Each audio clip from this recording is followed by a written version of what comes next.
El día de hoy vamos a tener una entrevista con Luis Amador, quien fuera parte del gobierno de Rodrigo Chávez y ahora fuera y compitiendo por también ser presidente de la República. Le hice preguntas que no se van a encontrar en ninguna otra entrevista, pero tal vez iniciando en este punto muchos se preguntan, ¿este mae para qué viene a hacer esas entrevistas? ¿Por qué yo teniendo un negocio que está bien me meto en política donde no tendría por qué hacerlo? Así que preparé una pequeña carta para que ustedes entiendan la historia del por qué. La tengo acá apuntada y se las voy a leer. Era el año 2000 en Costa Rica, yo era solamente un niño de 10 años que venía de una escuela humilde de Pavas.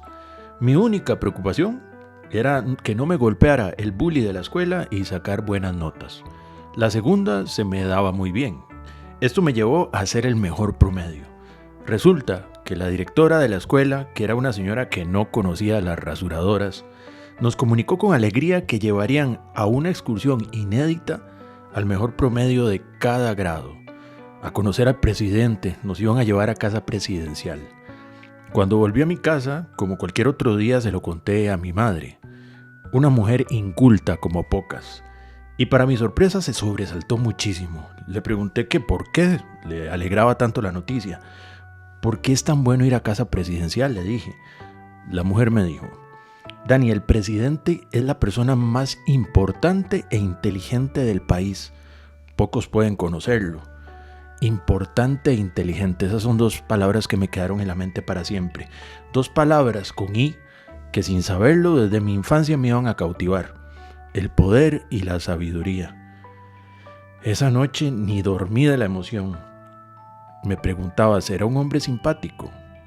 Tengo que llevar mis zapatos bien limpios y brillantes, pero esos hijueputas zapatos como son de cuero, imitación, no van a agarrar brillo nunca. Todas esas cosas pensaba.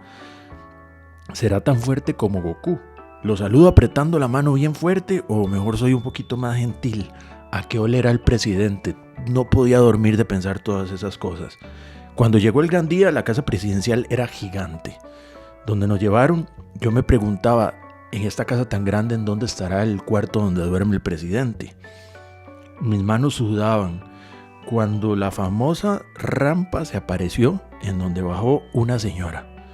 Una señora con muchísimo menos vello facial que la directora, por cierto. Era una especie de asistente que nos dijo, el señor presidente no va a poder acompañarnos hoy, tiene unos temas importantes. ¿Cómo? Fue lo primero que yo pensé.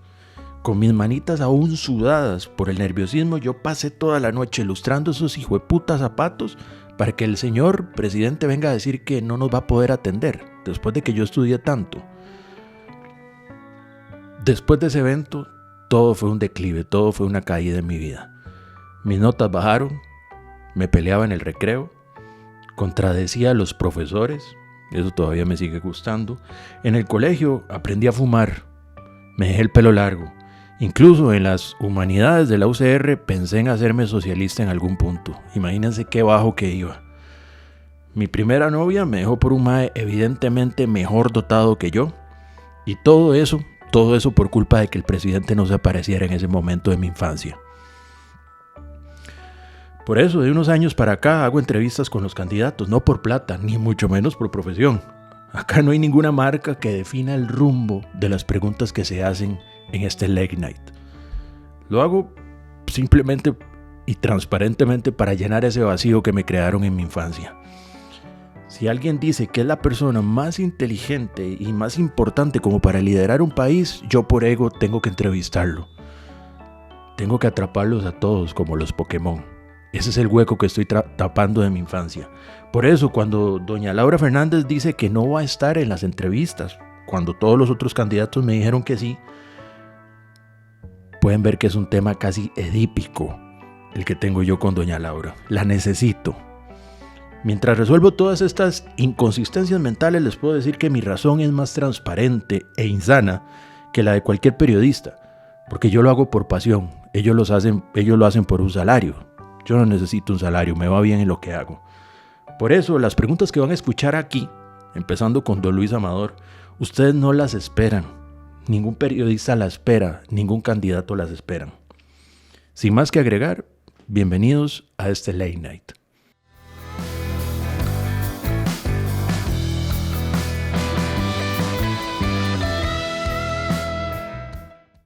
Muchísimas gracias por estar acá, don Luis Amador, representante, candidato presidencial por el partido Integración Nacional. Una entrevista que estamos gestionando hace un par de días y ya lo logramos, dado la agenda de todos. Yo sé que la agenda de todos es muy complicada, así que, como le dije fuera de cámaras, muchas gracias por estar acá, don Luis. A ustedes las gracias por invitarme y un placer estar hoy por acá. Saludos a todos los que nos estén mirando y escuchando. Genial. Tal vez para empezar un poquito más general, contame qué ha sido esta integración de los partidos, ¿verdad? Esta búsqueda que has tenido últimamente y cuáles son las propuestas más fuertes. Yo veo que el partido tiene unas propuestas fuertes en salud y educación. También hay un ligamen muy interesante entre academia y empresa. Y evidentemente una necesidad nacional de reforzar la seguridad. Si nos puedes ampliar un poco con respecto al tema del plan de gobierno. Sí, claro. Vamos a ver, hay diferentes áreas, ¿verdad? El plan de gobierno está partido en lo que podemos hacer hoy con lo que hay y lo que hay que hacer para que el país se modernice. Recordemos que tenemos que trabajar con lo que existe, las instituciones, las leyes que existen, etcétera. Y en paralelo tratar de ir a renovar el marco legal del país, porque hay muchas leyes que datan de hace 50, 60, 70 años. Ya es otra realidad. De 5 áreas principales: el área de infraestructura, obviamente, en general, agua, carreteras, puertos, aeropuertos, etc. El área económica, que es empleo e inversión, obviamente. El área de salud, el área de educación y el área de seguridad. Esas son las 5 grandes áreas. En el plan de gobierno tenemos propuestas directas y específicas. Por ejemplo, voy a citar un par en cada área. Lo que es educación, el ser bilingües y ir a implementar un cambio curricular al final para que aprendan a aplicar todo el conocimiento memorístico de base para desarrollar destrezas y habilidades que puedan ser aplicadas después para que sea más fácil conseguir empleo. Eso es educación. En lo que es seguridad, 2 áreas: el área proactiva y el área reactiva. El área reactiva es mejor organización de fuerzas policiales, más tecnología casi que como la que ustedes ven en las películas, que hoy en día es realidad, con minería de datos, con inteligencia artificial, con reconocimiento facial, con mejores equipos, con mejor inteligencia. Costa Rica tiene una dirección de inteligencia, pero hay que fortalecerla. Y el área, obviamente, y ahí está la parte salarial también de la carrera policial, que no se les ha reconocido adecuadamente su carrera policial y eso los desincentiva. Y el área que es preventiva, que es un área más de generación de empleo, de generación de oportunidades, de apoyo con becas, de apoyo con vivienda, todo lo que Limas maneja en los 30 principales cantones donde tenemos mayor incidencia de la delincuencia. Estoy siendo muy breve, ahorita podemos desarrollar. Don Luis, ahí nada más le toco el tema de CONACO, que se habla de un cuerpo de élite contra el crimen. Me interesa tal vez si nos ahonda en ese tema ya que estás en seguridad de una vez. Ok, con mucho gusto.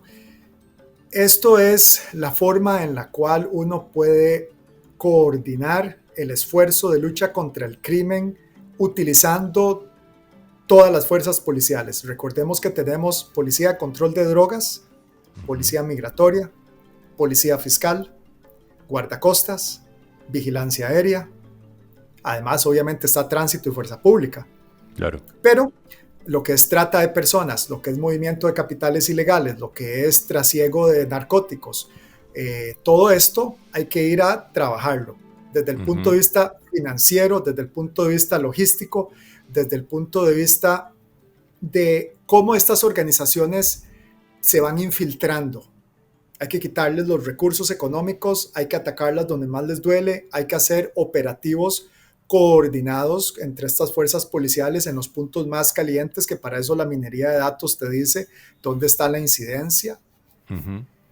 Esta coordinación, CONARE, hace eso, hace toda esa articulación y enfoca directamente ese ataque contra el crimen, no solo el que usted ve en las calles con los operativos, sino también atacando las fuentes ilegales de financiamiento, cerrando cuentas bancarias, denunciando directamente, acusando desde el punto de vista logístico, o sea, es multidimensional. Ok.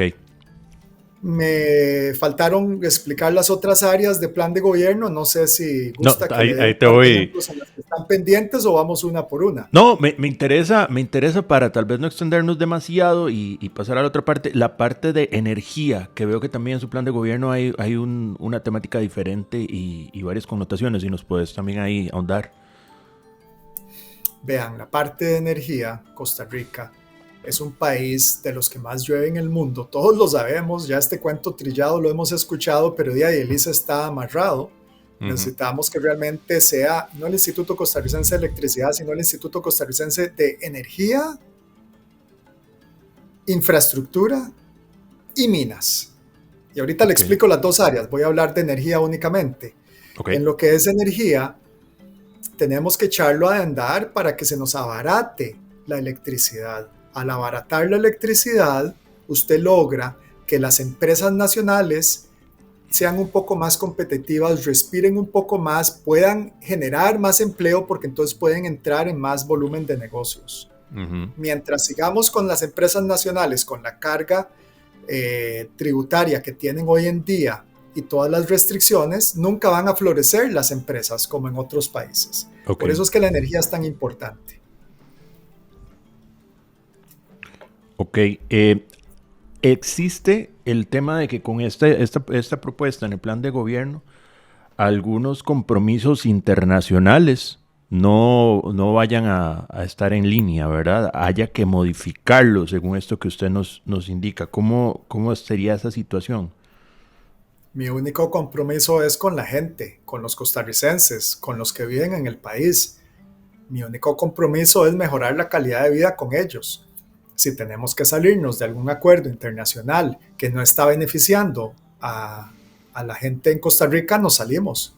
Si tenemos que echar para atrás con subsidios o con aranceles hacia adelante para proteger y modernizar un sector y hacerlo más competitivo, lo haremos también. Y ahí me estoy refiriendo, por ejemplo, al arroz en Costa Rica.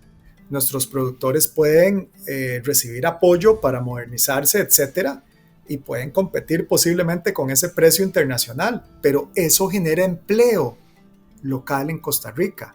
El importado no genera nada de empleo en Costa Rica. Entonces, ¿qué prefiere usted? ¿Pagar el mismo precio por algo que viene de afuera o algo que viene de adentro y que está generando una cadena de empleos, bienestar y evitando que mucha gente esté tentada a irse a cosas ilegales? Porque ahí es donde el crimen entra, cuando no hay empleo y otro montón de cosas más. Ok. A ver, vámonos con un poquito de actualidad. Hace un par de días amanecimos con la noticia de que hay un 55, según veo acá, un 55% de ticos indecisos, ¿verdad? En esa intención de voto.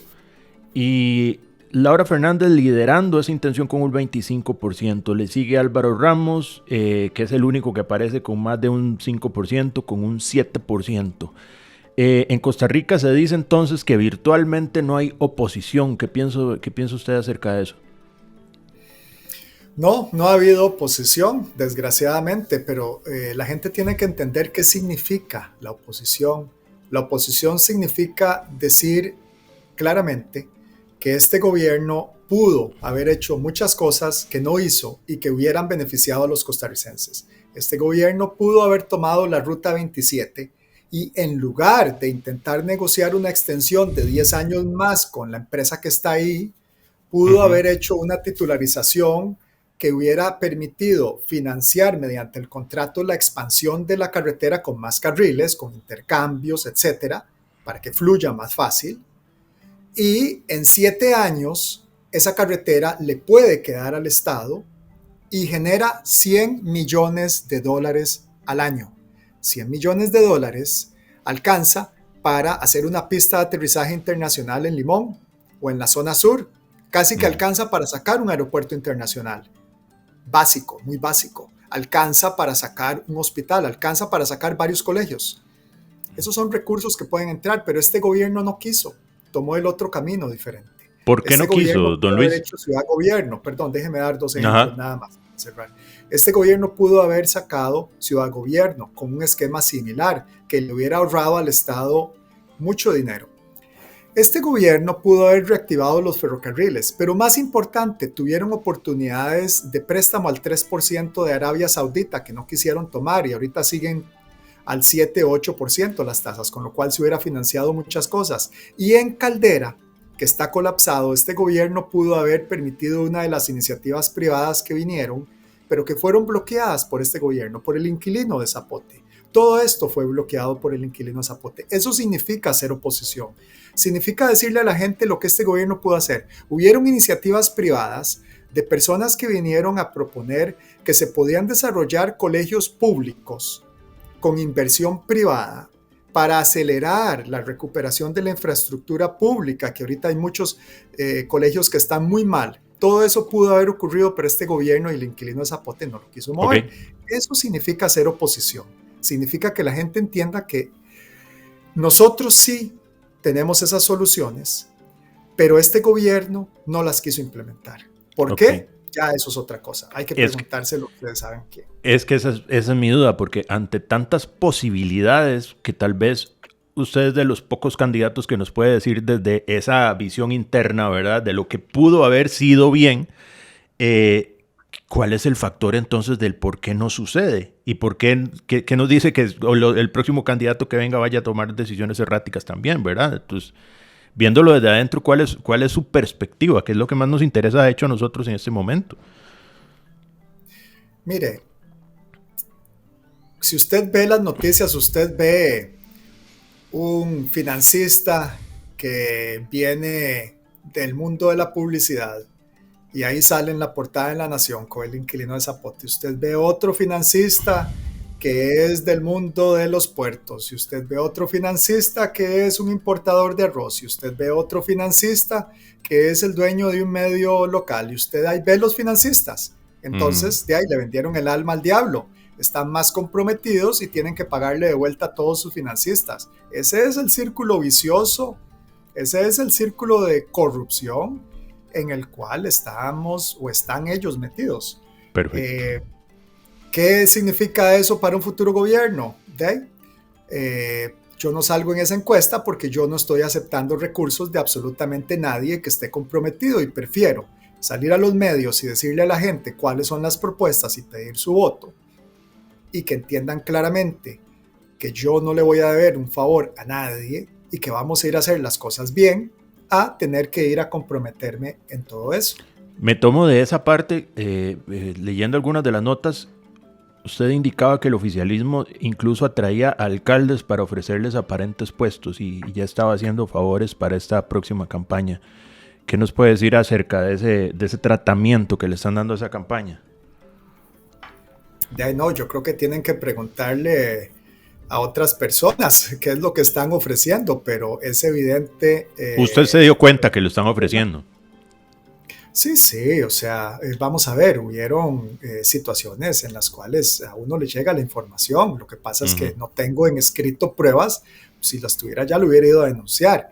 Claro. Pero ellos están haciendo absolutamente todo por una continuidad. El problema es una continuidad cuando tenemos un grupo que lo único que hace es polarizar el país, que paga favores bloqueando iniciativas importantes que no permiten que el país se desarrolle. Okay. Y eso es lo que es difícil. Vea, recientemente me acaban de decir que el gobierno actual está diciendo que la pista de aterrizaje que está en Chacarita la quieren tomar para reactivarla. Cuando nosotros habíamos propuesto que eso que ya no sirve como campo de aterrizaje puede ser la semilla para hacer proyectos de desarrollo de vivienda que a toda la gente que vive en Chacarita en condiciones que no son adecuadas puedan tener mediante bono de vivienda el acceso a una vivienda, y eso se empiece a multiplicar. O sea, nosotros con el marchamo digital, por ejemplo, quisimos quitar todos los peajes para que simplemente se paguen como en otros países modernos, con un sticker, una calcamanía en su parabrisas, sin tener que detenerse a pagar absolutamente nada, ligado directamente a su cuenta del banco. ¿Cómo se hace en un país moderno? Tampoco. quisimos hacer los grandes estacionamientos a la par del tren. Ya estaba en construcción el primero frente al aeropuerto. Vaya, véalo, ahí están los cúmulos de materiales. Lo cancelaron. Ahí lo dejaron. Plantas de asfalto, cancelado.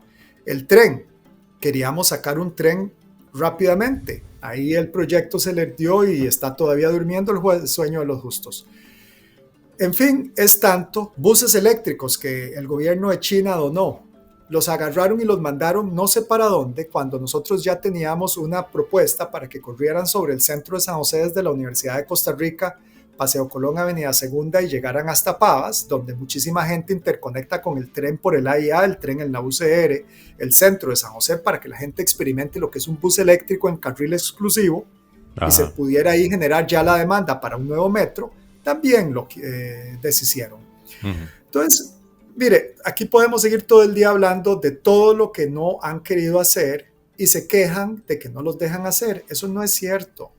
Pueden hacer, se puede trabajar con lo que hay, pero si uno se pelea con todo el mundo, nunca nada jamás va a servir.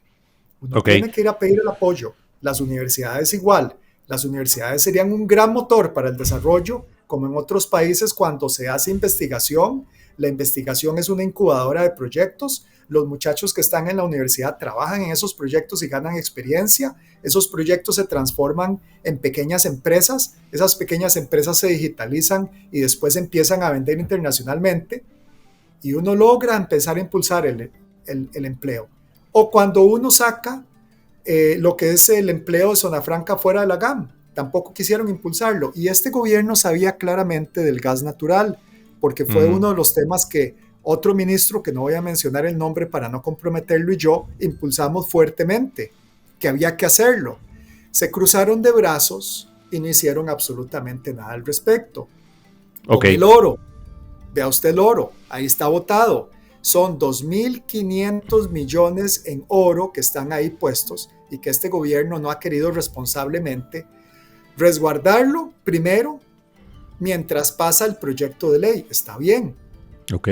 Capacidades de nuestro Instituto de Electricidad que no hemos mencionado. El ICE tiene la capacidad de ir a sacar ese oro. Tiene que hacer un convenio, posiblemente tenga que pasar un concurso, pero ¿quién cree usted que sea el que pueda ofrecer la mejor rentabilidad por sacar ese oro? Pero no lo quieren hacer y entonces seguimos. Yo no sé si es en río revuelto ganancia de pescadores, pero es muy triste ver todo lo que pueden hacer y que no han querido hacer. Don Luis, en usted yo veo una persona que, de nuevo, estando con una visual tan diferente de otros candidatos, viene saliendo, si lo vemos relativamente, como una especie de impotencia o frustración, ¿verdad? Al ver todo el que pudo ser. Eso es lo que veo en su relato. Y que eso se ve truncado por, bueno, básicamente Chávez y también la parte legislativa. Leyendo algunos titulares, me encontré con esta frase y con esta noción, esta idea que usted planteó, que es que existe el riesgo de que Rodrigo Chávez no entregue el poder. Entonces me estás diciendo todo lo que no está sucediendo debido a este partido oficialista y tras de eso se evalúa la posibilidad de que Chávez entonces no entregue el poder. ¿Usted me podría también explicar por qué piensa eso? Es muy simple. ¿Quién organizó la marcha contra el fiscal general? ¿Por qué organizaron esa marcha? Porque tiene más de 50 casos en contra de él. Ya usted vio que ya intentaron levantarle la inmunidad. La Asamblea Legislativa no lo dejó pasar. Fueron 34 votos a favor, casi llegan, con suficiente causa. Hay un montón más de causas que vienen de camino. Él lo sabe. Van a salir más. Estaban moviendo desde Presidencia de la República un seguro para, con impuestos que usted paga, cubrirse ellos los abogados que necesitan para protegerse. Usted ve ataques constantes contra la Corte, contra el fiscal general, contra la Contralora General de la República y contra la institucionalidad. Usted ve una candidata sin aura que ahora dice que lo va a nombrar ministro de la Presidencia y coordinador de todo el gobierno. ¿Qué es cuando dice que no tiene aura? Casa presidencial. De ahí es alguien que no puede reelegirse. Claro. Y yo estuve en un par de ocasiones, una fue en el INS, Cuando saliendo de una reunión, escuché parte de esa reunión y uno escucha que están hablando de la reelección presidencial, que se puede hacer para que sea continua. Claro. Y usted ve una persona que no quiere renunciar a su inmunidad. Es tan simple. Mire, si yo estuviera en una posición tal para que ya no digan nada, mejor renuncio y voy. Claro. No quiere y quiere seguir. Y sí, es muy peligroso porque todo lo que están haciendo, la compra que se escucha de alcaldes y toda su maquinaria, que ahorita más bien es peor porque tiene por encima intereses económicos apoyando, es para esa perpetuidad, ni siquiera es continuidad o no querer entregar, es perpetuidad lo que están buscando. Cuando usted dice... Le doy la última cifra, nada más recuerden, el Teatro Nacional se reunieron con Bukele cuando el país se estaba cayendo a pedazos por una tormenta tropical. ¿Lo recuerdan? Sí. Se caía a pedazos el país, se veía la emergencia. Mientras tanto, ellos estaban en cena de gala con Bukele, tomando apoyo desde El Salvador para lo que venía para estas elecciones. Esa era la treta. Cuando dice que doña Laura Fernández, la candidata, ¿verdad?, por el oficialismo, no tiene aura. ¿A qué se refiere con aura? ¿Cuál es esa aura que tiene que tener un presidente o candidato? No, es que una marioneta no tiene alma, no tiene aura. Y eso es lo que ella es, tristemente. Es una marioneta. Okay. Por eso es que es sin aura. Mire, el aura del presidente es el que le da esa motivación de entender que el país puede ser un país desarrollado, pero que no hay oportunidades. Y que la frustración que todos ustedes que hoy no quieren saber nada de política es por esa falta de oportunidades. Oportunidades de poder tener un mejor empleo, de poder ir creciendo profesionalmente, de tener acceso a mejor sistema de salud sin esas filas de espera, sin esas listas de espera, a tener acceso a una educación que saque a sus niños de manera bilingüe o con un bachillerato internacional universal, de tener acceso a oportunidades recreativas, de tener que pasar horas en presas porque el país no ha terminado de dar el paso adelante, de dar una garantía soberana para poder sacar adelante préstamos para poder modernizar el sistema de transporte público.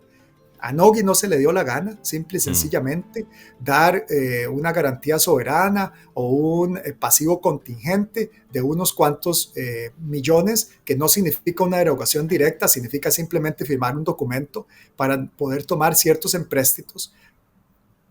Entonces, claro, eso es lo que está pasando hoy. Ok.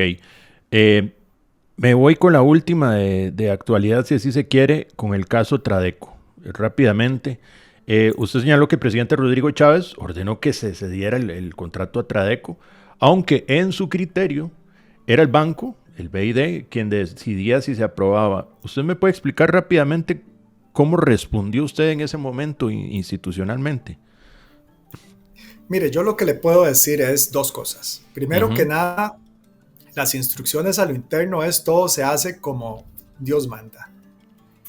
¿Y Dios es? Segundo, yo no puedo, es que, a ver, entiéndame una cosa, eso es una investigación en curso.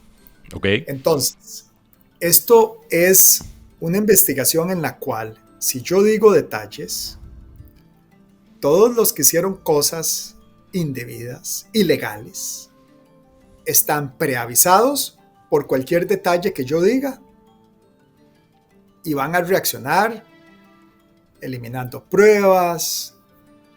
Ok, dígamelo en contexto mitológico. No entonces, detalles. En contexto mitológico, dígamelo ahí. Dios manda. Nos quedamos ahí. Ok, todo lo que diga Dios, yo no, institucionalmente, yo no puedo hacer mucho más, es lo que diga Dios. Vamos a ver.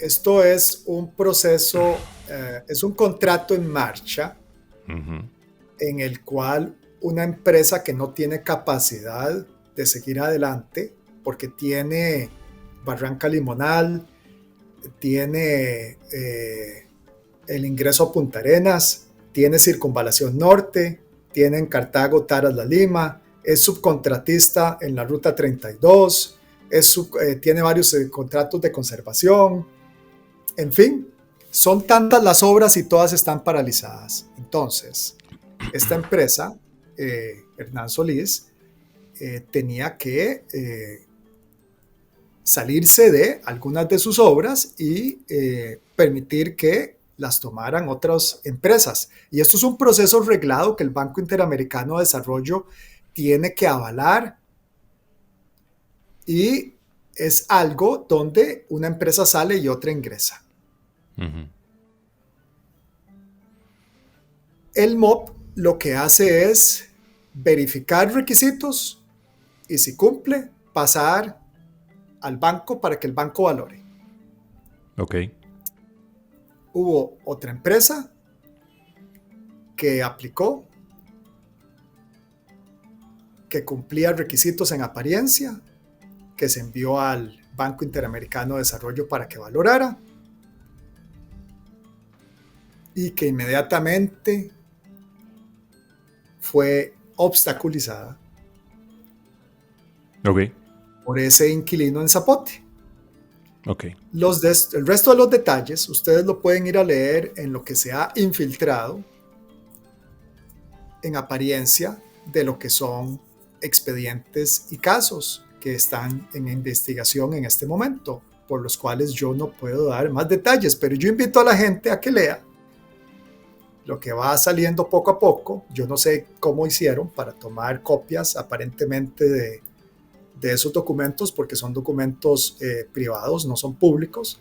Okay. Pero de ahí ya están saliendo. Van a salir más cosas. No puedo dar detalles. Porque no solo de este caso, perdón, no solo de este caso, van a salir más cosas sobre el gobierno y... Les repito, hay más de 50 casos que están siendo investigados. Ahí caemos de nuevo al por qué es casi que claro que lo que está buscando es el 8 de mayo perder la inmunidad y un segundo después ser nombrado ministro para volver a ganar la inmunidad. Caso contrario, esa es la jugada. Pero esperándolo lo más seguro. Sí, ok. Muy claro, me fue muy claro, la verdad lo entendí muy bien. Vámonos a distender un poquito, vámonos al ping pong. Para conocer un poquito más al candidato son cosas que a veces la gente quiere entender. Hablamos de Laura sin aura, ¿verdad? Entonces también queremos entender algunas otras aristas del candidato. Don Luis, ¿tiene mascotas? No, tuve alguna vez perros. ¿Cómo se llamaba? La viajadera no me da tiempo. ¿Cómo se llamaba el perro? Colochos, después se llamó Baxter, el que siguió, y ya después de eso ya no pude tener más mascotas. Duro, viajando. Imagínense que llevo desde abril de este año viviendo en hoteles en diferentes países, un mes aquí, un mes allá, unos días aquí, unos días allá. Ok. ¿Tiene un modelo de carro favorito? Me gustan los que son más altos, lo que decíamos un Jeep. Ok. Ese estilo. Okay. Ese estilo de carro es el que me gusta. ¿De dónde planea que vengan los dineros para el Fondo Soberano de Inversión Estratégica que está en su plan de gobierno? De los recursos naturales, de la explotación del gas, del petróleo, del oro y de las concesiones del Estado. Ok, ¿comida favorita? La pasta, la lasaña. Ok, esta otra se la hago a todos. ¿Orientación sexual? No, tengo una esposa, tengo dos hijos.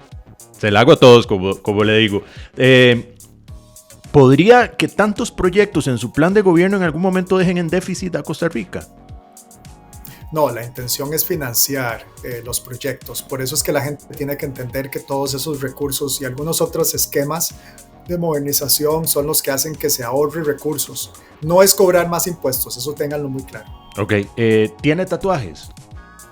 No tengo ninguno, pero tengo marcas de esas cuando uno se engorda y se hace flaco otra vez, bastante. ¿Tuviste sobrepeso en algún momento? Sí, claro, yo era como el doble de tamaño de lo que soy en este momento, en algún momento de mi vida. ¿Qué hiciste? ¿Cambios de hábitos? ¿Alguna operación? ¿O? De ahí, la gente a veces no cree, pero comer pan y agua en algunos casos, en todas las carreras en las que uno anda. Cuando estuve de ministro no podía almorzar, generalmente me comía un paquete de bizcochos y seguía trabajando sin tomar descanso, y eso lo hace a uno perder peso. Claro. ¿Cuál es el mejor plan para un fin de semana? Para estar relajado. Sería posiblemente ir a almorzar a algún lado, ver una película en el cine, caminar en alguna parte donde haya naturaleza, un parque o algo por el estilo. Ok, hablando de comida preferida. Comida preferida, no, es lo que te decía, la pasta, la lasaña, también me gustan los mariscos, lo que pasa es que ya me he intoxicado 2 veces, entonces ya les tengo cuidado. Bueno, mientras no me diga que un paquete de bizcochos, todo bien, ¿verdad? Ok, ojo con esta, ¿prefiere joder a alguien o prefiere que lo jodan? Joder a alguien, pero vacilando, ¿verdad? Obviamente, la paciencia, para uno reírse. Sí. En ese contexto. Ya terminando, ¿canción o artista favorito? Me gusta Mocedades en español y en inglés me gusta Rod Stewart. Ok. Y esto también a todos se las aplico. Por amor a la patria, ¿cuál es el partido al que los ticos le tienen que tener miedo? De ahí, el de la nueva mascota de Costa Rica, que parece que lo van a hacer nuevo. En los símbolos nacionales van a inscribir ahí al tigrillo. Al jaguar. Vámonos con la última sección, son 3 rápidas y ya le agradezco muchísimo más bien el tiempo, don Luis. En un contexto en donde las elecciones pasadas se dieron con demasiadas noticias falsas, las famosas fake news, me gustó y quise hacer una sección en donde el candidato nos ayuda a elegir cuál es una noticia fake o no fake. Entonces vamos a ello.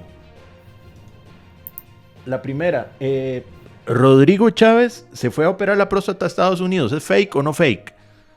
Así fue como lo divulgaron. Aparentemente es correcto. Ok, vamos con la otra. Don Luis Amador, ¿aún mantiene alguna relación con el partido oficialista? Absolutamente falso. Fake. Entonces, vamos con la otra. En Costa Rica hay más de 160 partidos creados. Si usted considera los partidos cantonales y regionales, sí. Los nacionales no, son como 30 más o menos. Bueno, sí, correcto. Entonces no es fake. Esta otra, como hay tanto persona indecisa, según las encuestas, van a cambiar las elecciones al 31 de diciembre y no va a haber ley seca para que los ticos voten un poquito más animados. ¿Fake o no? Eso es fake, pero yo creo que a muchos no les hace gracia que ese sea el caso. Ok. Última, por un ataque de pánico, por un tiroteo, tuvieron que desalojar a niños en una escuela de Cartago. ¿Es fake o es cierto? Me declaro ignorante, no estoy seguro. Ok, es lamentablemente parece una noticia generada por inteligencia artificial o fake, pero es real. En Cartago hubo un tiroteo en una escuela al frente y dichosamente ninguno resultó con ninguna lesión, ninguna herida, pero les dio un ataque de ansiedad y los bomberos tuvieron que correr. En la misma semana en donde hubieron muchísimos otros casos de violencia, ¿verdad? De este tipo. Entonces, lastimosamente sí es real esa noticia. Don Luis, si usted nos regala un minuto diciéndole a la gente el por qué debería votar por usted, por su partido, por sus propuestas, y de nuevo muchas gracias por el espacio. A usted las gracias. Vean, mi nombre es Luis Amador. Llevo toda la vida preparándome para este momento, toda mi vida estudiando y trabajando, aprendiendo en otros países cómo hacen las cosas, pero también trabajando en Costa Rica cuando fui ministro y demostrando que aunque nos hackearon y nos tocaba trabajar sin computadoras, todo a base de papel, aún así logramos sacar la mitad de la reducción de costo para la inspección técnica vehicular, el reparar el kilómetro 44 en la ruta 27, terminar circunvalación, aunque lo había iniciado el gobierno anterior, estaba ahí botado y paralizado, traer un fondo para que empiecen a traer buses eléctricos al país a través del Banco Nacional, hacer que los buses dejen de tener gradas, impulsar la reparación de un aeropuerto y mover 2 aeropuertos adicionales y muchos otros proyectos más, como las plantas de asfalto y otras cosas. La modernización que se hizo del ministerio, que era en su estructura y en la parte legal, es la misma modernización que el Estado ocupa. La ineficiencia es la que la Contraloría critica. Y tienen razón, el Estado tiene que modernizarse, porque ahí se usan mejor los recursos. Tenemos que ir a extraer esos recursos naturales con toda la técnica ambiental para que se mitigue y se nulifique el impacto. Pero esa es la única manera, porque hoy por hoy el 40% de los recursos se van a pagar intereses y con el 60% solo queda apenas para ir a brincos y asaltos, como usted ve, y por eso estamos todos tan frustrados de que el país nunca salga adelante. Yo voy a ir a enfocarme en que esos proyectos estratégicos caminen, en que lo que este gobierno pudo haber hecho y no hizo, se haga, que es devolverle al país la posibilidad en un par de décadas de ser un país desarrollado, que sus hijos puedan aprender inglés, que esas listas de espera bajen, que haya más oportunidades y lograr impulsar la modernización de ese transporte público y de la seguridad pública. Por eso yo le pido su voto. Lo que hicimos en el MOP lo vamos a replicar en todo el estado. Ok, muchas gracias. Muchas gracias por el tiempo. Una última pregunta que me quedó ahí en el tintero. Todos los candidatos ya me dieron el sí, la mayoría, para las entrevistas. De nuevo, yo quiero hacer un formato diferente. Doña Laura no me contesta. ¿Usted cree? Yo sé que no es una decisión suya. ¿Usted cree que me conteste? ¿Cómo me ve? ¿Me ve con posibilidades? ¿Cómo me rindo? ¿O qué me aconsejaría usted? Ellos no la quieren exponer porque cuando la expongan se van a dar cuenta realmente quién ella es. Y ahí muchos se van a desilusionar porque se van a dar cuenta que es una persona que fue la que hizo esa gran grada en el salario de los empleados públicos.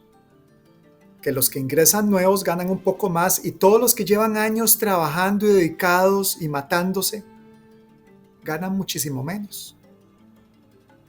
Ese es su gran legado a la sociedad. Okay. O el no haber logrado que su gobierno avanzara. Entonces la están protegiendo, no va a atender absolutamente nada porque están tratando de transferirle el 25% de apoyo del inquilino de Zapote al decir que lo va a nombrar ministro de la presidencia. Claro. Yo creo que mejor se rinde. Yo creo que ella no va a atender absolutamente nada. Voy a hacer lo posible a ver cómo la convenzo, pero sí lo veo ahí. Muchas gracias a usted y de nuevo, no solo vamos a tener a don Luis, para los que van a ver los siguientes capítulos vamos a tener a la mayoría de candidatos, como les dije, para tener una perspectiva amplia y de todo. Saludos hasta Qatar, don Luis, y que siga viajando tranquilo y mucho que le vaya bien con todo su trabajo, que sé que está realizando también trabajo por allá. Muchas gracias por el espacio. Muchas gracias. Ya pronto estaré en Costa Rica. En noviembre estaré allá en persona. Dios primero. Bueno, muchas gracias. Hasta luego.